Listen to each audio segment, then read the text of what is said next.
Hi friends. இந்த video நம்ம என்ன பார்க்க போகிறோம் அப்படின்னு பார்த்தீங்கன்னா, இந்தியன் பாலிட்டியோடைய முக்கியமான டாபிக் ஃபண்டமெண்டல் ரைட்ஸ். அதுதான் நம்ம பார்க்க போகிறோம். அதுக்கு முன்னாடி இந்தியன் பாலிட்டியில் பார்த்தீங்கன்னா 22 பார்ட் இருக்குது.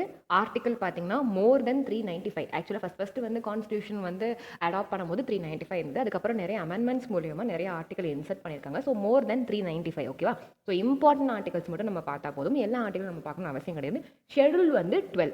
கண்டிப்பாக டிஎன்பிசி குரூப் 1ல் இந்த 3 பகுதியில் இருந்து டெஃபினட்டாக ஒரு கொஸ்டின் வந்துருங்க. அதாவது எந்த பார்ட்டில் எந்த விஷயம் வருது அப்படின்னு கேள்வி வரலாம்.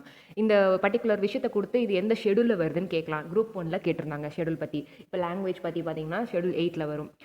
கன்கரண்ட் லிஸ்ட்டை பற்றி பார்த்தாங்கன்னா அது ஷெடியூல் 7ல் வரும். ஸோ அந்த மாதிரி முக்கியமான டாபிக்ஸ் ஏதாவது வந்து நம்ம ஷெடியூல் பற்றி கொஸ்டின்ஸ் வரலாம். நெக்ஸ்ட் வந்து பார்த்தீங்கன்னா ஆர்டிக்கல். ஸோ ஆர்டிக்கல் பார்த்தீங்கன்னா மெயினாக fundamental rights, DPSP, fundamental duties, அதுக்கப்புறம் பார்த்தீங்கன்னா முக்கியமான ஆர்டிகல்ஸ்லாம் இருக்குது. இது போக இன்னும் முக்கியமான ஆர்டிகல்ஸ்லாம் இருக்குது. ஸோ அதெல்லாம் தான் மேக்ஸிமம் கொஷின்ஸில் வருது. ஸோ இன்றைக்கி நம்ம பார்க்க போகிற டாபிக் வந்து ஃபண்டமெண்டல் ரைட்ஸ். கொஞ்சம் நோட்ஸ் வந்து நான் வேகமாக எடுத்திருப்பேன். ஸோ என்னோடய ஹேண்ட் ரைட்டிங் கொஞ்சம் வந்து கேவலமாக தான் இருக்குது. எனக்கு வீடியோவில் பார்க்கும்போது தெரியுது. கொஞ்சம் அட்ஜஸ்ட் பண்ணிக்கோங்க. நான் எக்ஸ்ப்ளனேஷன் கொடுக்குறேன். அந்த எக்ஸ்ப்ளனேஷனுக்கு ஏற்ற மாதிரி நீங்கள் நோட்ஸ் எடுத்துக்கோங்க. ஓகேவா? ஸோ அதனால் நான் இதில் எதுவுமே பிடிஎஃபோ எதுவுமே கொடுக்கல. ஜஸ்ட் எக்ஸ்ப்ளனேஷன் மட்டும்தான். ஓகேங்களா? ஈஸியாக உங்களுக்கு புரிகிற மாதிரி ஒவ்வொரு ஆர்டிக்கலையும் எக்ஸ்பிளைன் பண்ணணும் அப்படின்றதுக்கான தான் இந்த வீடியோ. சரிங்களா? ஹேண்ட் ரைட்டிங் கொஞ்சம் நல்லா இருக்காது. இந்த வீடியோவில் அட்ஜஸ்ட் பண்ணிக்கோங்க. வேகமாக எழுதுன இந்த நோட்ஸ் அதனால தான். ஓகேங்களா? சரி, ஓகே. நேச்சுரல் ரைட் அப்படின்னா என்னென்னு பார்ப்போம். அதாவது ஃபண்டமெண்டல் ரைட்ஸ் அப்படின்ற ஒரு விஷயத்தை பார்க்கறதுக்கு முன்னாடி சில ரைட்ஸ்லாம் இருக்குது. அதெல்லாம் நம்ம என்னென்னு பார்த்துலாம். Natural rights. So natural rights அப்படின்னு சொன்னால் கவர்மெண்ட் வந்து ஒரு சிட்டிசனுக்கு தவிர்க்கவே முடியாமல், அதாவது கவர்மெண்ட்டால் கூட தவிர்க்க முடியாது, அந்த ரைட்ஸை ஒரு சிட்டிசனுக்கு கொடுத்து தான் ஆகணும். அதுக்கு பேர் தான் நேச்சுரல் ரைட்ஸ். ஓகேங்களா? Moral right. மாரல் ரைட் அப்படின்றது ஒரு சிட்டிசனுடைய good conduct, good behaviour. So தனிப்பட்ட பிஹேவியர் இருக்குது பார்த்தீங்களா? ஸோ அது எல்லாத்தையும் சொல்கிறது தான் மாரல் ரைட் அப்படின்னு சொல்கிறாங்க. Legal rights available to all. எல்லாருக்குமே லீகல் ரைட்ஸ் இருக்குது வித்தவுட் எனி டிஸ்கிரிமினேஷன். எந்த ஒரு தனிப்பட்ட டிஸ்கிரிமினேஷன், தாழ்த்தியோ இல்லை வந்து உங்களுக்கு கொடுக்க மாட்டோம் இவங்களுக்கு மட்டும்தான் அந்த மாதிரிலாம் எந்த ஒரு டிஸ்கிரிமினேஷனும் இல்லாமல் கொடுக்கப்படுற ரைட்ஸ்க்கு பேர் தான் லீகல் ரைட்ஸ். லீகல் ரைட்ஸ் 3 விதம் இருக்குது. இது எல்லாருக்குமே ஈக்குவல் தான் அப்படின்னு சொல்லியிருக்காங்க. ஓகேங்களா? அந்த 3 என்னன்றதை நம்ம பார்க்கலாம். இப்போ அந்த 3 என்னன்னா civil rights, political right, economical right. So ஒரு சிட்டிசனுக்கு சிவில் ரைட் அப்படின்னு பார்த்தீங்கன்னா right to live, right to liberty, அப்புறம் ஈக்குவாலிட்டி, இதெல்லாம் வந்து சிவில் ரைட்ஸில் வரும். பொலிட்டிக்கல் ரைட் அப்படின்னு பார்த்தீங்கன்னா ஒவ்வொரு சிட்டிசனுக்கும் ரைட் டு ஓட் இருக்குது. ஓகேங்களா? அதே மாதிரி அவங்க எம்எல்ஏவோ இல்லை ஒரு கேண்டிடேட்டோவோ அவங்க வந்து எலெக்ஷன் நிற்கிறதுக்கு அவங்களுக்கு ரைட் இருக்குது. ஸோ இந்த மாதிரி ரைட் எல்லாமே பொலிட்டிக்கல் ரைட்.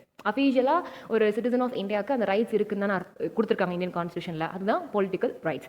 நெக்ஸ்ட் வந்து பார்த்தீங்கன்னா எக்கனாமிக் ரைட்ஸ். எக்கனாமிக் ரைட்ஸ்னா எக்கனாமிக் வைஸாக அவனுக்கு தேவையான ஒர்க், அவனுக்கு தேவையான கேரியர், ஜாப், சேலரி இதெல்லாத்தையும் நிர்ணயிக்கிறதுக்கு அவனுக்கு ரைட்ஸ் இருக்குது இல்லைங்களா? Without any illegal activities. அதுக்காண்டி என்ன வேணாலும் பண்ணி அவன் எக்கனாமிக்கை வந்து இது பண்ண முடியாது. இல்லீகல் இல்லாமல் லீகலாக. ஓகேங்களா? ஸோ அது எல்லாமே வந்து எக்கனாமிக்கல் ரைட்ஸ். ஓகேங்களா? ஸோ நெக்ஸ்ட் என்ன பார்க்கலாம். Contractual rights. கான்ட்ராக்டல் ரைட்ஸ் அப்படின்னு என்னன்னு பார்த்தீங்கன்னா ஒரு ப்ராடக்டை பை பண்ண, செல் பண்ண, ஸோ இந்த மாதிரியான விஷயம் தான் கான்ட்ராக்சுவல் ரைட்ஸ் அப்படின்னு சொல்கிறாங்க. ஒரு சிட்டிசன் வந்து ஒரு ப்ராடக்டை பை பண்ணுறான், வந்து ட்ரேடிங் பண்ணுறான், இந்த மாதிரிலாம் வந்து ஃபீச்சர்ஸ் பண்ணுறான் பார்த்தீங்களா? ஸோ இந்த ரைட்ஸ் எல்லாத்துக்கும் பேர் தான் கான்ட்ராக்சுவல் ரைட்ஸ். நெக்ஸ்ட் வந்து ஹியூமன் ரைட்ஸ். ஹியூமன் ரைட்ஸ் அப்படின்றது ஹையஸ்ட் சிவிலியன் ரைட்ஸ். இது வந்து எங்கேருந்து நம்ம வந்து அடாப்ட் பண்ணிருக்கோம் அப்படின்னு பார்த்தீங்கன்னா இன்டர்நேஷ்னல் ட்ரீட்டிஸ் அண்ட் லாஸ். ஏன்னா ஆன் த ஹோல் வேர்ல்டில் ஒவ்வொரு உயிருக்கும் ஒரு ரைட்ஸ் இருக்குது அப்படின்னு சொல்லி யூஎன்ல அடாப்ட் பண்ணியிருக்காங்க. அதுதான் இன்டர்நேஷனல் ட்ரீட்டிஸ் மூலியமாக வந்து உலக நாடுகளுக்கு வந்து சொல்லப்பட்டிருக்கு. அதுலேருந்து நம்ம எடுத்தது தான் ஹியூமன் ரைட்ஸ். ஓகேங்களா? ஸோ நெக்ஸ்ட் என்னன்றதை பார்க்கலாம். பில் ஆஃப் ரைட்ஸ் அப்படின்றது ஒரு விஷயம் வந்து, அதாவது ரைட்ஸ் அப்படின்ற அந்த ஒரு விஷயத்துக்கு பில் போட்டு பாஸ் பண்ணி அதை கொண்டு வந்தது யூஎஸ் தான். எப்போ கொண்டு வந்தாங்க அப்படின்னு பார்த்தீங்கன்னா December 15, 1791. ஓகேங்களா? ஸோ அவங்க என்ன பண்ணியிருக்காங்கன்னா ஒவ்வொரு தனி மனுஷனுக்கும் இண்டிவிஜுவல் ரைட்ஸை கேரண்டி பண்ணியிருக்காங்க. அதுக்கு பேர் தான் பில் ஆஃப் ரைட்ஸ். முதல்ல இது எங்கே அடாப்ட் பண்ணாங்கன்னா யூஎஸ்ஏலேருந்து. இது வந்து என்ன தெரியுது? ஃபண்டமெண்டல் ரைட்ஸ் நம்ம எங்கேருந்து எடுத்திருக்கோம் அப்படின்னு பார்த்தீங்கன்னா யூஎஸ்ஏ, அமெரிக்காலேருந்து நம்ம எடுத்திருக்கோம். ஓகேங்களா? ஆனால் இந்த பில்லில் வந்து என்ன ஒரு விஷயம் பார்த்தீங்கன்னா ரைட்ஸ் இண்டிவிஜுவலாக நம்ம வந்து ப்ரொவைட் பண்ணாலும் சர்டன் லிமிட்டேஷன் அப்படின்றது இருக்குது அப்படின்னு சொல்லியிருக்காங்க. ஓகேங்களா? So fundamental rights in India அப்படின்னு நம்ம பார்க்கும்போது right to equality, right to constitutional remedy, right to freedom of religion, right to freedom, right against exploitation, cultural and educational rights. So இதெல்லாம் தான் fundamental rights. ஃபண்டமெண்டல் ரைட்ஸ் தான் natural rights of India அப்படின்னு சொல்கிறாங்க. ஏன் அப்படின்னா இதெல்லாம் கவர்மெண்ட்டால் கூட ஒரு தனி மனிதனுக்கு தவிர்க்கவே முடியாது. அவங்களுக்கு இதை கொடுத்து தான் ஆகணும். அதுதான் நேச்சுரல் ரைட்ஸ். ஓகேங்களா? ஸோ இந்த நேச்சுரல் ரைட்ஸ் அப்படின்றது எப்போ ஒரு சிட்டிசனுக்கு கிடைக்கும் அப்படின்னு பார்த்தீங்கன்னா, ட்ரூ டெமோக்ரஸி அண்ட் ஈக்குவாலிட்டி இருந்தால் தான் கிடைக்கும் அப்படின்னு சொல்கிறாங்க. ஓகேங்களா? ஸோ நெக்ஸ்ட் என்னன்றதை பார்க்கலாம். இந்த ரைட்ஸு அப்படின்ற அந்த ஒரு விஷயம் ஏன் ஒவ்வொரு இண்டிவிஜுவலுக்கும் ரொம்ப முக்கியம் அப்படின்னு பார்த்தீங்கன்னா, ஒரு தனி மனித சுதந்திரம், அவனுக்கு கிடைக்க வேண்டிய அத்தனை தேவைகளும் அவனுக்கு கிடைச்சாதான், பேசிக் ரைட்ஸ் எல்லாமே கிடைச்சாதான் ஒரு நாடு எல்லா சைட்லேயும் ஆல் ஓவர் டெவலப்மெண்ட் அப்படின்ற அந்த ஒரு விஷயத்தை அட்டென்ட் பண்ண முடியும். அதனால தான் ஃபண்டமெண்டல் ரைட்ஸை வயலேஷன் பண்ணக்கூடாது அப்படின்னு சொல்கிறாங்க. இப்போது ஃபண்டமெண்டல் ரைட்ஸ் வயலேட் ஆயிடுச்சுன்னா, நீங்கள் கீழே இருக்க கோர்ட் மூலியமாக போய் அதுக்கப்புறம் அப்பீல் பண்ணி அதுக்கப்புறமா தான் ஹைகோர்ட் போகணுன்னு எந்த ஒரு அவசியமும் கிடையாது. டைரெக்டாக சுப்ரீம் கோர்ட்டை நீங்கள் அப்ரோச் பண்ண முடியும். இது முழுக்க முழுக்க ஃபண்டமெண்டல் ரைட்ஸ்காண்டி மட்டுமே தனியாக கொடுக்கப்பட்டிருக்க ஒரு ப்ரொவிஷன். ஃபண்டமெண்டல் ரைட்ஸ் எங்கேயாவது வயலேட் ஆச்சு அப்படின்னு பார்த்தீங்கன்னா, அது டேரெக்டாகவே அவங்க சுப்ரீம் கோர்ட்டை அப்ரோச் பண்ணலாம். ஸோ வாங்க என்னென்ன ரைட்ஸ்லாம் இருக்குது, ஸோ எந்தெந்த ரைட்ஸ் எந்தெந்த ஆர்டிக்கலில் வருது அப்படின்னு பார்த்துடலாம். So equality before law and equal protection of law. அதாவது லாவுக்கு முன்னாடி நம்ம எல்லாரும் சமம். ஸோ ஒவ்வொரு தனி இண்டிவிஜுவலுக்கும் லா ஈக்குவல் தான் அப்படின்றதான் இந்த ஆர்டிக்கல். ஓகேங்களா?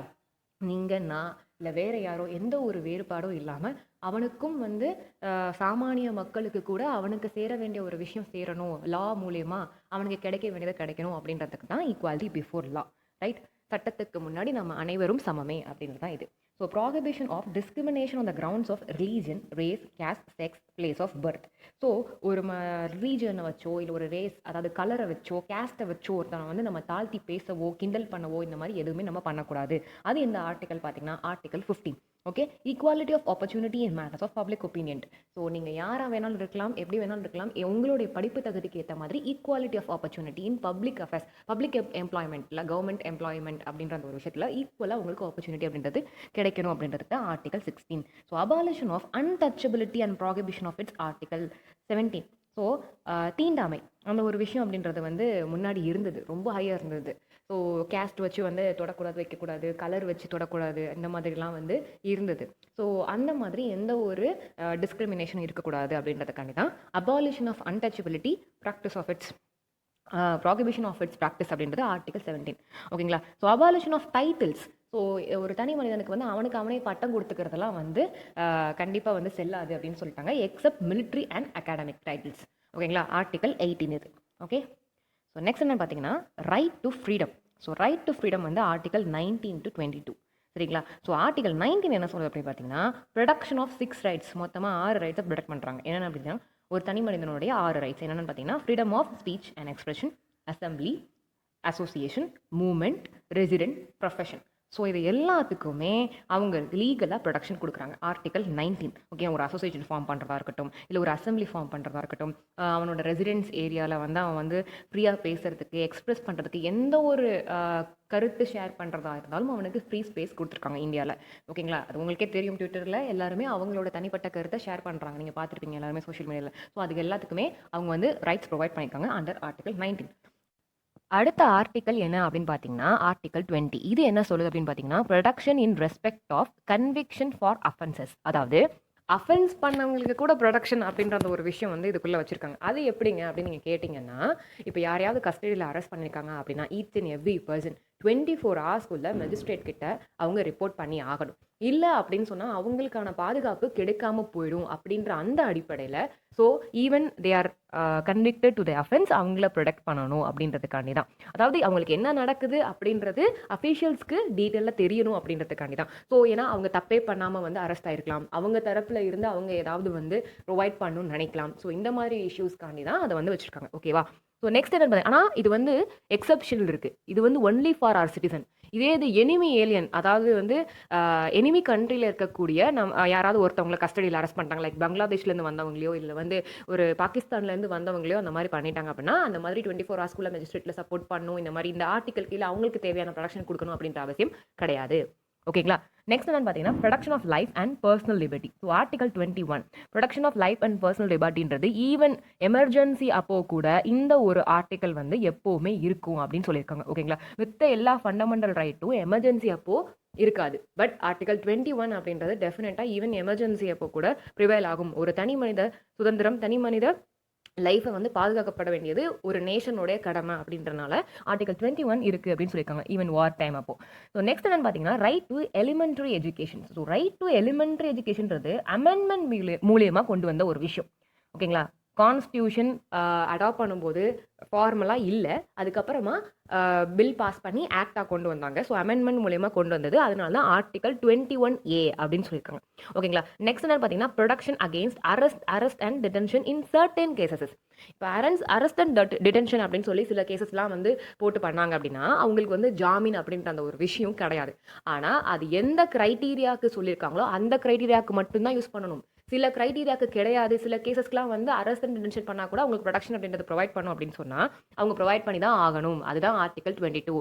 சில விஷயங்களுக்கு இருக்குது, சில விஷயங்கள் கிடையாது. பட் சில பேர் வந்து அவங்களுடைய முன் விரோதம் மோட்டிவ் காண்டி யாரை வேணாலும் நம்ம வந்து அரெஸ்ட் அண்ட் டிடென்ஷன் மூலியமா உள்ள கொண்டாந்து தூக்கி போட்டு மிதிக்கலாம் அப்படின்ற மாதிரிலாம் எந்த இடத்துலையும் மிஸ் மேட்ச் ஆயிடக்கூடாதுன்றதுக்காண்டி ப்ரொடக்ஷன் அப்படின்றது கொண்டு வந்திருக்காங்க. இது நிறைய படங்களில் நீங்கள் பார்த்துருப்பீங்க.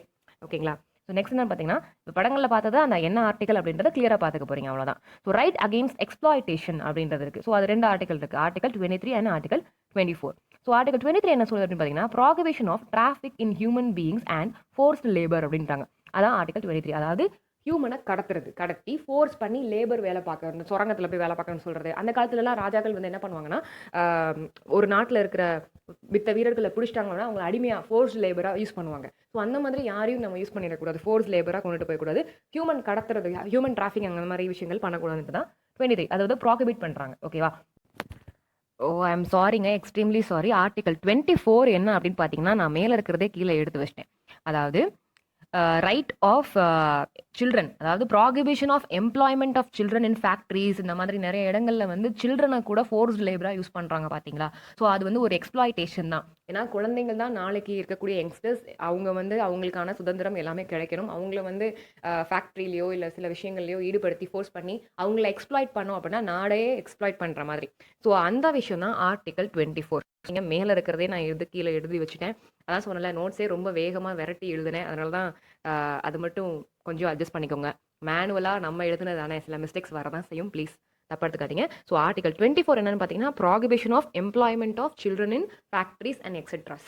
Right, okay. ஃபேக்ட்ரிஸ் மட்டும் கிடையாது, நிறைய இடங்கள்ல இப்போ அதிகமாக சவுண்டு கேட்குற இடங்கள்லாம் வந்து அவங்க வேலை பார்த்தாங்க அப்படின்னு சொன்னால் அவங்களோட இயரிங் இதெல்லாமே பாதிக்கப்படும், அவங்களோட ஹெல்த் பாதிக்கப்படும். ஸோ சில்ட்ரன்ஸ்க்கு வந்து அந்த ஏஜில் அவங்களுக்கு கிடைக்க வேண்டிய சுதந்திரம் அப்படின்றது கிடைக்கணும் அப்படின்றதுக்காண்டி கொண்டு வந்தது இந்த ஆர்டிகல் 24. ஸோ நெக்ஸ்ட் என்ன பார்த்துடலாம், right to freedom of religion. So freedom of religion obviously நம்ம எல்லாருக்குமே தெரியும், ரெகுலராக ப்ராக்டிஸில் இருக்கிறது தான். Freedom of conscience and free profession practice and propagation of religion, article 25. So எல்லாருமே அவங்கவுங்க ரிலீஜனை அவங்க ஃபாலோ பண்ணுறதுக்கு அவங்களுக்கு உரிமை வழங்கப்பட்டிருக்கு. ஸோ அடுத்து என்னன்னு பார்த்தீங்கன்னா freedom to manage religious affairs. So அது மட்டும் இல்லை, இப்போ ரிலீஜியஸ் ஓரியன்டான மீட்டிங்ஸ், அஃபேர்ஸ், அசம்பிளிஸ் இந்த மாதிரிலாம் வந்தாங்கன்னா ஸோ அவங்களுக்கு அதுக்கும் உரிமை இருக்குது அப்படின்னு சொல்லியிருக்காங்க ஆர்டிகல் 26. நெக்ஸ்ட் என்னன்னு பார்த்தீங்கன்னா freedom from payment of taxes for promotions of any religious. Okay, so promotion, அதாவது ரிலீஜனை வந்து ப்ரொமோட் பண்ணுறதுக்காண்டி சில பேமெண்ட் ஆஃப் டாக்ஸஸ் அப்படின்னு இருக்கும்போது அதையும் அவங்களுக்கு வழங்குறாங்க. அவங்க வந்து சில ரிலீஜியஸ் ஓரியன்டான ப்ரொமோஷன்ஸ்லாம் பண்ணும்போது அவங்க பே பண்ணுவாங்களே டாக்ஸஸ், அது எல்லாமே அவங்களுக்கு கொடுக்கப்பட்ட உரிமை அப்படின்றாங்க ஆர்டிகல் 27. நெக்ஸ்ட் என்னன்னு பார்த்தீங்கன்னா freedom from attending religious instructions or worships in certain educational institutions. Freedom from attending religious instruction or worship in certain educational institutions. ஓகேங்களா, ஸோ சர்டன் எஜுகேஷனல் இன்ஸ்டிடியூஷன்ஸ் மட்டும் நான் கீழே எழுதல, ஷார்ட்டாக எழுதிருக்கேன், ஆர்டிகல் 28. ஓகேங்களா, ஸோ எந்த ஒரு ரிலீஜியஸ் இன்ஸ்ட்ரக்ஷன்ஸையும் எஜுகேஷனல் இன்ஸ்டிடியூஷனையும் அட்டன் பண்ணுறதுக்கு எல்லா மனிதர்களுக்கும் அவங்களுக்கு ஒரு ஃப்ரீடம் அப்படின்ற ஒரு விஷயம் இருக்குது அப்படின்னு சொல்கிறாங்க. ஓகேவா, நெக்ஸ்ட் வந்து பார்த்தீங்கன்னா cultural and educational rights. So cultural educational அகெயின்ங்க, அதாவது இப்போ தமிழ்நாட்டில் ஒரு சர்டன் கல்ச்சரல் மெயின்டைன் பண்ணிட்டு இருக்கோம், கர்நாடகாவில் சர்டன் கல்ச்சர் மெயின்டைன் பண்ணுறாங்க, மகாராஷ்டிராவில் சர்டன் கல்ச்சர் மெயின்டைன் பண்ணுறாங்க. ஸோ அவங்களுடைய லாங்குவேஜ், ஸ்கிரிப்ட், கல்ச்சர் எல்லாத்தையும் மெயின்டைன் பண்ணுறதுக்கு, ப்ரொடக்ட் பண்ணுறதுக்கு அவங்களுக்கு உரிமை இருக்குது அப்படின்னு சொல்லியிருக்காங்க. அதான் ஆர்டிகல் 29. நெக்ஸ்ட் என்னன்னு பார்த்தீங்கன்னா rights of minority to establish and administer educational institution. சரிங்களா, அதாவது இந்தியாவில் வந்து மெஜாரிட்டி ஹிந்து தான், மித்த கம்யூனிட்டிஸ் எல்லாருமே வந்து எதில் வருவாங்கன்னா மைனாரிட்டியில் வருவாங்க. ஸோ அவங்களுக்கும் அவங்களுடைய லாங்குவேஜாக இருக்கட்டும், எஜுகேஷனல் இன்ஸ்டியூஷனாக இருக்கட்டும், அதை ப்ரொடெக்ட் பண்ணுறதுக்கு முழு ரைட்ஸ் அப்படி இருக்குது அப்படின்றாங்க. ஸோ இது ஆர்டிகல் 30. ஸோ ஆர்டிகல் 31 என்ன அப்படின்னு பார்த்தீங்கன்னா ரைட் டு ப்ராப்பர்ட்டி. இந்த ரைட் டு ப்ராப்பர்ட்டி அப்படின்ற ஒரு விஷயத்த ஃபண்டமெண்டல் ரைட்குள்ளே தான் வச்சுருந்தாங்க, ஆனால் அதை லீகல் ரைட்டாக மாற்றினாங்க. எப்போ அப்படின்னு பார்த்தீங்கன்னா 44th Amendment Act of 1978. ஓகேங்களா, 44th Amendment Act of 1978ல அதை லீகல் ரைட்டாக மாற்றிட்டாங்க under article 300(a) part 22 of the constitution நல்லா ஞாபகம் வச்சுக்கோங்க. ஏன் அப்படின்னு சொன்னா, அரசாங்கத்துக்கு ஏதாவது ஒரு இடம் தேவை அப்படின்னு சொன்னா, அது யார்கிட்ட இருந்து வேணாலும் ஆக்கிரமிச்சு, அத வந்து அவங்களுடைய பப்ளிக் பர்ப்பஸ்க்காண்டி யூஸ் பண்ணிக்கலாம் அப்படின்றதுக்காண்டி கொண்டு வந்தது தான் இந்த லீகல் ரைட்ன்றது. ஏன்னா, அது நேச்சுரல் ரைட்டா, ஃபண்டமெண்டல் ரைட்டா இருந்ததுன்னா, பேசிக்கா எல்லாரும் போய் சண்டை போட்டுட்டு இருப்பாங்க. அதெல்லாம் கிடையாது. கவர்மெண்ட் நேஷனுக்காண்டி நீங்க வந்து அத லீகல் ரைட்டா அக்செப்ட் பண்ணி ஆகணுன்றதுக்காண்டி கொண்டு வந்தது தான். ஓகே. ஸோ நெக்ஸ்ட் என்னன்னு பார்த்தோன்னா, right to constitutional remedies. Right to constitutional remedy அப்படின்றது ஆர்டிகல் 32. ரொம்ப இம்பார்ட்டண்டான ஒரு விஷயங்க. ஃபண்டமெண்டல் ரைட்ஸ் எங்கே பாதிக்கப்படுதோ டைரெக்டாக சுப்ரீம் கோர்ட் போக முடியும்னு சொன்னேன். அதில் இம்பார்ட்டண்டான விஷயமே இது அந்த ஆர்டிகல் 32 தான். எப்படி நீங்கள் மூவ் பண்ணீங்க, என்னென்ன ப்ராசஸ்லாம் அதில் இருக்குது அப்படின்றதுனா இந்த ஆர்டிகல் 32. ஓகேங்களா? மொத்தம் 5 ரிட் இருக்குங்க. சரிங்களா? Habeas corpus, mandamus, prohibition, certiorari, quo warranto. ஓகேங்களா? மொத்தம் 5 ரிட் இருக்குது. ஸோ ஹேபியஸ் கார்பஸ் அப்படின்னா என்னன்னு பார்த்தீங்கன்னா, ஒரு தனி மனிதனோட லிபர்ட்டி எங்கேயாவது பாதிக்கப்படுது அப்படின்னு சொன்னால் அவன் வந்து டைரெக்டாக ஏபிஎஸ் கார்பஸ் மனு போட்டு அவங்களால வந்து கோர்ட்டை ஹையர் பண்ண முடியும் டைரெக்டாகவே. எக்ஸாம்பிளுக்கு இப்போ வந்து யாராவது ஒருத்தவங்க கன்விக்ட் ஆயிட்டாங்க, அதாவது அஃபென்ஸுக்கு அப்படின்னு சொல்லிட்டு சந்தேக கேஸில் பிடிச்சிட்டாங்க. ஆனால் அவர் வந்து இல்லீகலாக தான் அரெஸ்ட் ஆயிருக்காரு, அவர் மேலே எந்த ஒரு தப்பும் இல்லைன்னா அவங்க வந்து ஏபிஎஸ் கார்பஸ் மனு போட்டு சுப்ரீம் கோர்ட் கிட்ட முறையாடலாம். ஸோ அப்படி பண்ணும்போது சுப்ரீம் கோர்ட் வந்து சரி இல்லீகலாக தான் இவர் அரெஸ்ட் ஆயிருக்காரு அப்படின்னு சொல்லிடுச்சுன்னா ரிலீஸ் பண்ணிருங்க, இவரை வந்து நீங்கள் தப்பாக அரெஸ்ட் பண்ணிருக்கீங்க அப்படின்னு சொல்லி டைரக்ட் பண்ணிட்டாங்கன்னா கண்டிப்பாக ரிலீஸ் பண்ணி தான் ஆகணும். இதுதான் ஏபிஎஸ் கார்பஸ் மனு. ஓகேவா? நெக்ஸ்ட் எக்ஸாம்பிளுக்கு தான் நான் சொன்னேன்.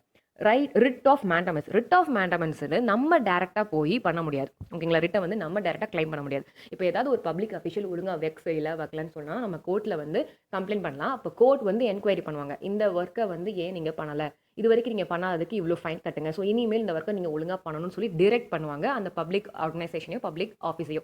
ஸோ அதை பண்ணாங்க அப்படின்னு சொன்னால் இது டேரெக்டாக கோர்ட்டே வந்து பண்ணும். Discretionary power of a court to direct a public office or officer to do that work, particular ஒர்க்கை நீங்கள் பண்ணி கொடுங்க இவங்களுக்கு அப்படின்னு சொல்லி டைரக்ட் பண்ணுவாங்க. அதுதான் ரிட் ஆஃப் மேண்டமஸ். நெக்ஸ்ட் வந்து கியோ வாரண்டோ. கியோ வாரண்டோ அப்படின்றது என்ன அப்படின்னு சொல்லி பார்த்தீங்கன்னா, இப்போ வந்து ஒரு இல்லீகலாக ஒருத்தர் வந்து ஆஃபீஸில் இருக்காரு. ஓகேங்களா? 60 வயசோட ஏஜ் ஆஃப் ரிட்டையர்மெண்ட் அப்படின்றது முடிஞ்சிருச்சு. அவர் வந்து என்னென்னமோலாம் பண்ணி 62 வயசு வரைக்கும் அவர் வந்து ஆஃபீஸில் இருக்காரு அப்படின்னு சொன்னால் இட் இஸ் இல்லீகல். இந்த விஷயத்த எப்படி வந்து நம்ம கேட்க முடியும்னா, கியோ வாரண்டோ அப்படின்ற அந்த ஒரு ரிட்டை வச்சு ஹைகோர்ட்லேயோ இல்லை சுப்ரீம் கோர்ட்லேயோ நம்ம பண்ணால் கோர்ட் டைரக்ட் பண்ணிடுவாங்க. இல்லை இவர் வந்து ஏஜ் முடிஞ்சிருச்சு, இல்லீகலாக தான் அந்த இடத்துல இருக்காரு அப்படின்னு சொல்லிட்டு ஆஃபீஸை வேக்கன்ட் பண்ணுங்க அப்படின்னு சொல்லிட்டாங்கன்னா இந்த ரிட் மூலியமாக தான் அதை பண்ண முடியும். ஓகே. இந்த செர்டியோரரியும் ரிட் ஆஃப் ப்ராகிபிஷனும் ஒரே மாதிரி தான் இருக்கும்.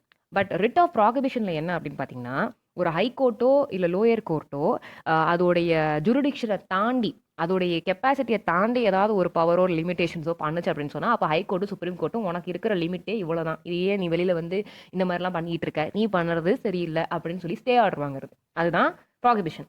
செர்டியோரரி அப்படின்றது என்னன்னா, அவங்க ஏதாவது ஒரு விஷயத்தில் ஒரு ஆர்டர் பாஸ் பண்ணுவாங்க. முக்கியமாக ஏதாவது ஒரு இஷ்யூ வருதுன்னு வச்சுக்கோங்க.